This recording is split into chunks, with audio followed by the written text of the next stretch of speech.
평안한 하루 보내셨습니까? JJC 뉴스온 시작합니다. 더불어민주당은 5.18 민주화 운동에 대한 황교안 대표의 발언을 비판했습니다. 미래통합당은 추미애 장관의 수사 기소 분리 제한이 현행법 위반이라고 강조했습니다. 강릉의 바다부채길 연장 사업이 올해부터 본격화됩니다. 천안시가 천안 제2일반산업단지를 재생사업지구로 지정했습니다. 포항시가 이동보조기기 수리센터와 업무 협약을 체결해 중증 장애인들에게 편의 서비스를 제공합니다. 한 주간의 국회 소식입니다. 더불어민주당은 지난 12일 최고위원회의를 열고 당의 인재 영입을 자평하며 총선회의 각오를 다졌습니다. 또한 5.18 민주화 운동에 대한 황교안 대표의 발언을 비판했습니다. 지난 10일 국회 더불어민주당 당대표 회의실에서 211차 최고위원회의가 열렸습니다. 이해찬 대표는 모두 발언을 통해 봉준호 감독의 영화 기생충이 아카데미 시상식 4개 부문에서 수상한 것을 축하하며 백범 김구 선생이 염원했던 높은 문화의 힘을 가진 나라가 돼가고 있다고 말했습니다. 또한 이 대표는 한 달여간 이루어진 당의 인재 영입을 자평했습니다. 경제와 안보, 사법, 과학기술 등 각 분야에서 뛰어난 전문가들과 국민 실생활을 잘 아시고 소통하실 수 있는 분들을 영입하였습니다. 이번 인재 영입은 무려 2달 앞으로 다가온 총선에 좋은 인재를 공천하기 위한 것도 있지만 더 중요한 목표는 민주당이 국민을 위해 더 많이 일하고 더 잘 일할 수 있는 역량을 갖도록 하는 것입니다. 박주민 최고위원도 봉 감독의 오스카상 수상을 축하하는 한편 영화의 주제인 사회적 불평등을 꼬집었습니다. 굉장히 불평등이 심해진 것입니다. 우리나라의 경우에도 2019년 기준으로 상위 10%의 가구가 보유하고 있는 순자산이 전체 순자산의 43%에 이를 정도로 불평등이 심한 상황이라고 합니다. 최근에는 이런 전통적인 이유들을 넘어서서 불평등이 경제 성장을 저해하고 지속적인 성장을 어렵게 한다는 분석도 많이 나오고 있고 힘을 받고 있습니다. 이어 최고위원들은 앞서 미래통합당 황교안 대표가 5.18 민주화 운동을 1980년 무슨 사태라고 말한 것을 두고 그의 역사인식을 지적했습니다. 황교안 대표의 역사인식 또한 일본 우리의 역사인식과는 다를 바가 없다고 생각합니다. 인정하고 싶지 않은 겁니다. 그리고 변명했습니다. 제가 5.18 민주화 운동을 얘기하는 것이 아니다. 그럼 뭘 얘기했는지 설명해야 될 겁니다. 1980년 광주 민주화 운동 말고 대학이 휴교할 정도의 그런 일들이 어떤 일들이 있었습니까? 황교안 대표는 5.18 민주화 운동을 무슨 사태 정도로 폄훼하고 자신의 발언에 대해서 즉각 사죄하십시오. 그리고 한편 지난 9일 1980년 무슨 사태 발언에 파장이 커지고 있는 가운데 황 대표는 자신이 말한 사태란 당시 휴교령을 의미하는 것이었다며 네거티브 공세에는 법적 대응을 하겠다고 경고했습니다. 지난 13일에 열린 미래통합당 의원총회에서 심재철 원내대표는 추미애 법무부 장관의 수사와 기소검사 분리 제한은 현행법 위반이라는 견해를 밝혔습니다. 지난 13일 미래통합당은 국회 예결위 회의실에서 의원총회를 열었습니다. 이날 의총에서는 바른미래당을 탈당해 미래통합당에 입당한 이찬열 의원의 인사가 있었습니다. 바른미래당, 민주당 저는 안 가본 당이 없습니다. 정의당만 아직 못 가봤습니다. 한나라당부터 민자당부터 시작해서 한나라당, 한국당까지 결국은 여기까지 왔는데 정의당만 못 가본 건 확실합니다. 전희경 의원님, 김연아 의원님, 곽상도 의원님, 혹시 제가 좀 그동안에 언짢게 한 행동이나 말이 있더라도 이 자리를 빌어서 용서를 크게 좀 구하겠습니다. 감사합니다. 추미애 법무부 장관에 대해 연일 강도 높은 비판을 이어가고 있는 심재철 원내대표는 이날 회의에서 수사 기소 분리는 명백한 현행법 위반이라고 거듭 강조했습니다. 지난 11일에는 수사와 기소 검사를 분리하겠다.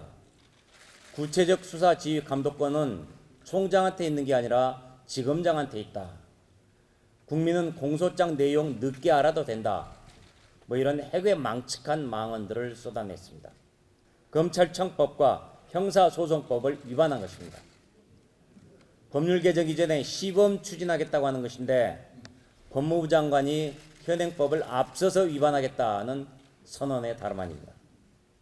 앞서 청와대가 울산시장 선거 개입 의혹 사건의 공소장을 비공개하기로 결정한 이후 야권의 비판이 이어지고 있는 가운데 추 장관은 윤석열 검찰총장에게 전화를 걸어 수사와 기소검사의 분리를 제안한 바 있습니다. 그러나 윤 총장이 이를 거절하면서 다시 한번 둘 사이의 갈등이 수면 위로 떠올랐습니다. 추미애 장관 임명 후 검찰과 법무부의 갈등이 지속되고 있어 우려의 목소리가 높아지고 있습니다. 이어서 수도권 소식입니다. 강북구가 중증장애인과 청각장애인을 대상으로 보장구 수리 비용을 지원합니다. 특히 강북구 수어통역센터가 올해부터 추가로 지원기관으로 지정되면서 청각장애인의 불편이 줄어들 것으로 보입니다. 휠체어와 보청기 등 장애인 보장구를 고치거나 수리를 지원하는 기관이 상시 운영에 들어갑니다. 또 강북구는 지역 내에 거주하는 중증 장애인과 청각장애인을 대상으로 수리 비용을 지원합니다. 특히 번동에 위치한 강북구 수어통역센터가 올해 보장구 수리 지원 기관으로 추가 지정돼 청각장애인들의 불편이 줄어들 전망입니다. 지원 범위의 경우 지난해까지 휠체어와 전동 스쿠터 사용자로 한정돼 있어 보청기를 사용하는 청각장애인이 어려움을 겪어왔습니다. 신청자가 개별적으로 보청기를 수리한 뒤 강북구 수어통역센터에 영수증을 제출하면 센터에서 이를 수합해 구청 생활보장과에 제출하고 강북구가 수리비와 부품 교체비를 정산하게 됩니다.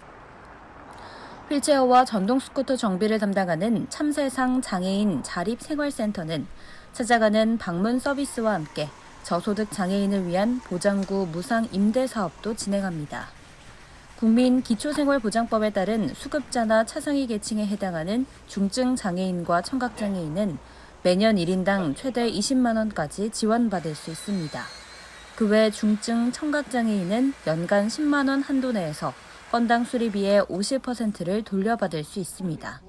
강북구는 장애인의 이동 편의를 높이고 경제적인 부담은 덜 수 있도록 수리비 지원을 포함해 다양한 지원 방안을 모색하겠다고 전했습니다. 알고는 있는데 실천하기 어렵기도 한 미니멀 라이프. 이 미니멀 라이프를 위해 종로구에서 생활 방식에 맞게 정리정돈을 하도록 돕는 정리수납 전문가 양성 과정이 지난달 말에 개강했습니다. 주민의 자기개발과 행복지수 향상을 위해 마련된 종로구의 평생교육 프로그램 중 정리수납 전문가 양성과정 개강식이 열렸습니다. 교육을 수료하고 나면 정리수납 전문가 2급 응시 자격 및 한국정리수납협회가 발행한 민간 자격증을 수여하게 됩니다. 수도권 광역급행철도 3개 노선 중 하나인 GTX-C는 경기도 양주에서 의정부, 서울 청량리와 삼성동을 지나 수원까지 이어지는 노선입니다. 수도권 동북부와 남부 지역의 교통 여건이 크게 개선될 것으로 보이는데 의왕시는 GTX-C 구간의 10개 정거장에 의왕역을 추가하도록 건의한다고 밝혔습니다. 의왕시는 정부가 추진 중인 GTX-C 노선의 의왕역 추가 정차를 국토교통부에 적극 건의하기로 했습니다. 의왕역은 의왕시뿐 아니라 수원 입북동과 군포시 부곡동 등 3개 시에 걸쳐 있는데 이 지역은 철도 이외에는 교통 기반이 부족한 곳으로 꼽히고 있어 GTX-C 노선의 의왕역 정차가 꼭 필요한 상황입니다. 그래서 우선 시에서는 이게 타당하다라고 하는 노력을 이제 국토부나 또 이렇게 관계기관에 알려야 될 필요성이 있습니다. 그래서 우선 2월 중에는 교통 전문 인력을 지금 채용을 할 계획도 가지고 있고 3월에는 사전 예비 타당성 조사를 할 예정을 가지고 있고요. 또 TF2 구성을 해야 될 것 같습니다. 그래서 민간 협력 서로 힘을 합쳐서 GTX C 노선이 의왕에 정차할 수 있도록 행정력을 총동원해서 이러한 사실을 빨리 알려야 되겠다는 생각을 가지고 있습니다. 앞으로 인구 유입이 지속해서 이루어질 지역이니만큼 시민들은 광역교통대책의 방안으로 GTX-C 노선의 의왕역 정차가 실현되길 기대하고 있습니다. 다음은 광역시 소식입니다. 경영에 어려움을 겪고 있는 소규모 일반 음식점은 전문가의 조언을 받는다면 아주 큰 도움이 되겠죠. 대전시는 이들을 위해 문제점을 파악하고 개선 방안을 제시해주는 컨설팅을 무상으로 지원합니다.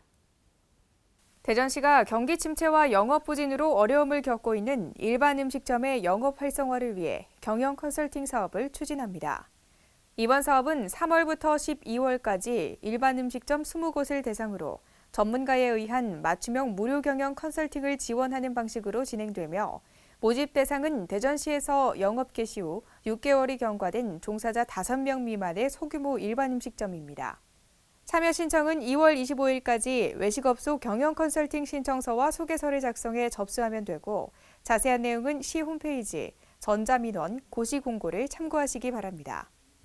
한편 지난해 사업 결과 전체 컨설팅 업소 20곳 가운데 약 70% 이상의 업소에서 매출 증대 효과가 나타났습니다. 대구시가 올해 신규 공무원 채용 규모를 790명으로 확정하고 직급별 선발 인원과 시험 일정 등의 세부 시험 계획을 발표했습니다. 대구시의 올해 선발 인원은 7급 15명, 8구급 768명, 연구 지도직 7명 등 27개 직류 790명입니다. 올해 채용 규모는 지난해 690명과 비교해 100명이 증가한 수준으로 퇴직, 휴직에 따른 예상 결원 요인과 임용 대기자 등 과원 요인을 종합 반영했습니다. 대구시 지방공무원 임용시험은 필기시험과 인성검사, 면접시험으로 크게 3단계에 걸쳐 진행되며 선발 예정 인원의 120% 범위 내에서 필기시험 합격자를 결정합니다. 필기 합격자는 다시 인성검사에서 도덕성, 성실성, 책임감 등 공무원으로서 기본 인성을 검사하게 되고 그 결과는 면접시험의 참고 자료로 활용됩니다. 시험 일정과 선발 예정 인원, 향후 달라지는 시험 제도 등 자세한 내용은 대구시 홈페이지 시험 정보란을 통해 확인할 수 있습니다. 의향, 예향, 미향 등 3향은 광주의 상징이죠. 의로움의 고장, 예술의 고장, 맛의 고장이라는 뜻인데 광주시가 이런 광주다움이 묻어나는 품격 있는 인류 문화도시로 거듭나기 위해 노력하고 있습니다. 광주시가 광주다움이 묻어나는 품격 있는 인류 문화도시 광주를 만들어갈 수 있도록 2020년 문화정책을 추진합니다. 광주는 민주, 인권, 평화의 인류 보편적 가치와 인공지능 산업을 기반으로 광주만의 고유함과 독특함이 묻어나는 문화중심 도시 기반 조성, 4차 산업시대를 선도하는 인공지능 기반 문화 콘텐츠 산업 육성 등을 추진할 계획입니다. 이를 위해 지난해부터 국악상설 공연을 광주 대표 브랜드로 육성하고 역사문화 공간인 전일빌딩을 전일빌딩 245로 재탄생시켜 4월 개관을 앞두고 있으며 광주 실감 콘텐츠 큐브를 구축하는 등 문화도시로의 변화를 추진하고 있습니다. 한편 광주시는 2015년 국립아시아 문화전당 개관 이후 올해 예산으로 국비 1,130억 원을 확보해 문화조성 사업 추진에 더욱 탄력을 받을 것으로 기대하고 있습니다. 이어서 강원도 소식입니다. 지난해 강릉 정동항이 2020년 어촌 뉴딜 300 사업에 선정되면서 바다 부채길 연장 사업이 올해부터 본격화됩니다. 강릉시는 올해부터 2022년까지 149억 원을 들여 강릉 금진에서 신곡을 잇는 바다 부채길을 정동항까지 500여 미터 연장하는 사업을 추진합니다. 바다 부채길이 연장되면 정동항과 정동진역, 레일바이크 등 관광 연계 효과가 클 것으로 기대됩니다. 바다 부채길 연장 사업은 내년까지 우선 마무리 짓고 정동항 주변 정주 여건을 개선하는 사업도 함께 추진됩니다. 2022년까지 정동진 모래시계 공원과 시간박물관 등과 연계한 해시계 둘레길을 조성해 어촌마을 관광 발전과 소득 증대에 시너지를 줄 계획입니다.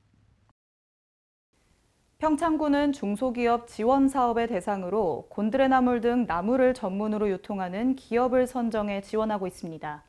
그 결과 이 기업이 만든 가공식품이 지난 3일 미국 수출길에 올랐습니다. 이번 수출은 지난해 원주에서 열린 GTI 박람회에서 평창팜과 미국 수입업체 B&M 푸드가 체결한 연간 10만 불에 이르는 MOU의 결실입니다. 수출 품목은 간편식 평창 한 끼 곤드레, 평창 자연건조 시래기 등 5가지로 그 규모는 총 4.5톤입니다. 지난해 말 시범적으로 2톤을 수출한 데 이어 오는 3월부터 미국 시카고와 애틀랜타 지역의 한인마켓 7곳에서 이들 수출품을 판매할 예정입니다. 관계자는 이번 수출을 기점으로 미국 현지 공략에 더욱더 집중할 예정이라며 평창군의 수출농업 육성사업 지원이 큰 도움이 됐다고 전했습니다. 운전할 때 도로의 제한 속도를 지킴으로써 교통사고를 줄일 수 있죠. 속도를 줄이면 사람이 보입니다. 횡성구는 이런 표어를 걸고 안전속도 5030 시설 개선 사업을 추진합니다. 차량으로 인한 교통사고 가능성을 줄이고자 보행자와 자전거 등 교통약자를 보호하기 위해 도로의 제한속도 기준을 관리하는 안전속도 5030 사업. 횡성군이 속도를 줄이면 사람이 보입니다라는 슬로건을 걸고 도심부의 제한속도를 기본 50km로, 주택가 도로 등 보행 위주 도로는 30km로 제한하는 안전속도 5030 사업을 추진합니다. 이를 통해 보행자 통행이 잦은 장소에서 번번이 발생하는 교통사고와 사망사고를 줄이고 안전한 도로 환경을 구축하기 위함인데요. 먼저 횡성읍과 우천면, 둔내면 등 3개 지구 67개 노선 37km 구간에서 안전속도 5030 사업 시행을 위한 시설 개선 사업이 추진되며 우수 지자체 벤치마킹 및 중간 보고회 등을 통해 사업을 확대해 나갈 계획입니다. 다음은 충청도 소식입니다. 충북경제 4% 실현과 투자유치 기업의 안정적 산업 입지를 공급하기 위해 충청북도는 2022년까지 연간 100만 평 규모의 산업단지를 조성합니다. 그동안 충북은 산업단지를 적극 조성해 2009년 90개소에서 2018년 119개소로 증가했으며 면적은 30.4%가 증가했습니다. 이는 전국 3위에 해당되나 아직은 투자유치 기업이 입주할 산업용지 면적이 부족한 실정으로 2022년까지 연간 100만 평씩 조성해야만 전국 대비 7.5%를 확보할 수 있습니다. 현재 충청북도는 2020년에만 12개 지구 산업단지 신규 지정을 계획하며 이에 따라 충북의 지역 경제가 성장하고 인구 유입이 증가될 것으로 판단하고 있습니다. 겨울철 건조한 날씨 탓에 불이 나는 곳이 많습니다. 이에 대비해 보령시는 산불 전문 진화대와 산불 감시 진화대 발대식을 갖고 본격적인 근무 체제에 돌입했습니다.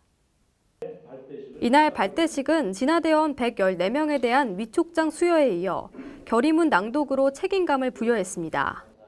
또 산불 감지 진화 임무 고지와 산불 예방 순찰, 진화 요령 등을 교육하여 전문성을 강화했습니다. 진화대원들의 주요 예방 활동으로는 산불 방지 계도, 홍보 및 산불 요인 사전 제거, 야간을 포함한 산불 진화, 뒷불 감시 및 장비 유지 관리, 소나무 제선충병 방제 등 산림병 해충 예찰 및 방제, 등산로 정비 등입니다. 보령시는 건조한 날이 지속될 것으로 예상되는 등 산불 발생 개연성이 높아 예방 활동을 강화해 나간다는 방침입니다. 천안 지역 경제 성장의 핵심적 역할을 담당하는 곳이죠. 천안 제2일반산업단지를 천안시가 재생사업지구로 지정했습니다. 노후됐던 시설들은 어떻게 변할지 자세한 내용 전해드립니다. 천안 제2일반산업단지가 재생사업지구로 지정받아 사업 추진이 본격화될 전망입니다. 지난 2017년 국토교통부의 노후산업단지 재생사업 대상지로 선정된 본 사업은 세부적인 재생계획을 수립해 충청남도로부터 사업 승인을 받아 새로운 변신의 본격적인 첫 발을 내딛게 됐습니다. 제2일반산업단지는 준공 28년이 지나 기반시설이 노후화되고 지원시설이 부족했는데요. 앞으로 사업비 210억 원을 투입해 2023년까지 진입도로 확충, 에코파킹 설치, 가로수 정비, 공원시설 개선, 어린이집 신축 등의 사업을 진행할 예정입니다. 또 근로자의 복지 증진과 편의 향상을 위한 복합문화센터도 건립할 예정인데요. 이를 통해 제2일반산업단지는 연간 생산액 2조 8천억 원, 근로자 수 6천 명에 달하는 첨단 산업단지로 변모하며 지역 내 일자리 창출과 경제 활성화를 이끌어갈 것으로 기대됩니다. 이어서 경상도 소식입니다. 현재 양산시에는 공공자전거를 빌려 타고 반납할 수 있는 무인대여소가 7곳이 있습니다. 이 대여소가 3월 말이면 10곳으로 늘어날 예정입니다. 자전거 이용 활성화를 위해 양산시는 60대 규모의 공공자전거 무인대여소 확대 구축 사업을 오는 3월 말까지 추진하기로 하고 실시 설계에 착수했습니다. 3곳의 위치는 주거 밀집 지역인 물금 황전아파트 앞 사거리와 우남 아파트 앞 남부동 삼양 근린공원입니다. 자전거 이용은 양산시 공공자전거 누리집에서 회원 가입 후 회원제로 이용하거나 가입 없이 무인 대여소에서 1일 이용권을 발급받아 이용할 수 있습니다. 포항시가 이동 보조기기를 이용하는 중증 장애인들을 위한 생활 편의 서비스를 제공합니다. 수리센터와 업무 협약을 체결해 이동 보조기기의 수리가 필요한 장애인에게 큰 도움이 될 것으로 보입니다. 7일 포항시는 휠체어 등 이동 보조기기를 사용하는 중증 장애인의 생활 편의와 적극적인 사회 활동을 지원하기 위해 장애인 이동 보조기기 수리센터 지정업체 4개소와 협약을 체결했습니다. 이번 협약으로 4개 업체는 3년간 이동 보조기기 수리가 필요한 장애인에게 직접 방문해 서비스를 제공합니다. 수리 비용은 연간 15만 원에서 최대 30만 원까지 지원되며 지원 신청은 주소지 읍면동 행정복지센터에서 가능합니다. 다음은 전라도 소식입니다. 우리 전통 한지에 대한 프랑스 루브르 박물관의 관심이 계속해서 이어지고 있습니다. 지난해 관계자 방문에 이은 올해 총책임자들의 전주 방문으로 전통 한지 수출의 기대감이 더욱 높아지고 있습니다. 강석훈 기자입니다. 세계 3대 박물관인 프랑스 루브르 박물관 전시와 보존 복원 총책임자들이 국가관광거점 도시로 선정된 전주시의 한문화를 대표하는 전통 한지를 직접 확인하기 위해 나섰습니다. 이들 방문단은 한지발 장인 유백은 명인의 공방과 전주 한지산업지원센터, 한지제조공장 등을 방문해 제조 과정을 견학했습니다. 전주시 관계자는 지난해 11월 루브르 박물관 복원실 관계자와 세계 종이 관련 학자 등 11명이 방문한 데 이은 이번 루브르 박물관 부장 방문으로 유럽문화재 복원시장에 팔로 개척의 탄력을 받게 됐다며 세계문화재 복원시장을 수십 년간 독점해온 일본의 화지를 넘어 세계 유일 최고의 종이로 거듭나 세계 지류시장을 점유할 수 있을 것으로 기대된다고 말했습니다. 한편 전주 한지는 2017년 루브르 박물관 소장 문화재인 바이에른 막시앙 2세 책상을 복원하는 데 쓰인 바 있습니다. 이 밖에도 시는 지난해까지 주 베트남 대사관 등 제외공간 28개소에 한지를 활용한 한 스타일로 연출하는 등 한지의 세계화를 위해 집중하고 있는 상황입니다. 지금까지 전북에서 강석훈이었습니다. 여수시가 다음 달 25일까지 총 14회에 걸쳐 새해 농업인 실용교육을 진행합니다. 교육 대상자는 농업인과 예비농업인 1000여 명이며 장소는 농업기술센터, 농업인 교육관과 읍면사무소에서 하게 됩니다. 이번 교육에서는 작목별 핵심 기술, 달라진 농정 시책 등을 다루게 되며 올해부터 시행되는 농어민 공익수당, 친환경 의무 교육 등을 집중 홍보하고 농업인들이 농업 환경 변화에 대응할 수 있도록 교육할 계획입니다. 특히 올해는 읍면별로 추진하던 영농 순회 교육을 품목 분야별로 확대 실시하여 많은 농업인들이 최신 영농 기술을 공유할 수 있도록 참여 기회를 넓힐 예정입니다. 사건 사고 소식입니다. 지난 16일 경기도 용인시의 경부고속도로 부산 방향 오산 IC 부근에서 고속버스와 승합차가 부딪히는 사건이 있었습니다. 이번 사고는 지난 16일 오후 12시 10분쯤 용인시 경부고속도로에서 시외버스와 승합차가 추돌하면서 발생했습니다. 달리던 버스가 버스 전용 차로로 들어서던 승합차의 후미를 들이받은 것으로 추정되며 이번 사고로 승합차에 타고 있던 6명이 다쳤습니다. 연일 건조한 날씨 탓에 화재 소식은 끝없이 이어지고 있습니다. 지난 14일 남양주시 진접읍의 한 공장에서 불이 났습니다. 남양주시 진접읍에 위치한 폐기물 재활용 업체에서 지난 14일 오전 3시 50분경에 화재가 발생했습니다.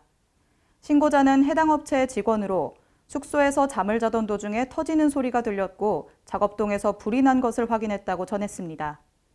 이번 화재는 업체의 기계동과 작업동 전체에 걸쳐 발생했으며 약 2시간여 만에 진압됐습니다. 남양주시 와부읍에 위치한 주차장에서는 지난 14일에 차량 화재 사고가 발생했습니다. 지난 14일 오전 10시 20분경 남양주시 와부읍 팔당리의 주차장에서 차량에 불이 나는 사건이 있었습니다. 신고자 최모 씨는 주차돼 있던 캠핑카에서 연기와 불꽃이 솟아 신고했다고 진술했습니다. 선착대가 현장에 도착했을 당시 차량의 불길은 주변 웨딩카에도 확대됐습니다. 불길은 약 20여 분 만에 진압됐으며 정확한 사고 원인은 조사 중입니다. 꽃샘추위는 이른 봄철의 날씨가 꽃이 피는 것을 시샘하듯이 일시적으로 갑자기 추워지는 기상현상을 뜻하죠. 2월도 이제 중후반에 접어들면서 꽃샘추위가 찾아왔습니다. 기온이 계속해서 오락가락한다고 하니까요. 감기에 걸리지 않도록 유의하셔야겠습니다. 이상 뉴스온 마칩니다. 시청해주신 여러분 고맙습니다.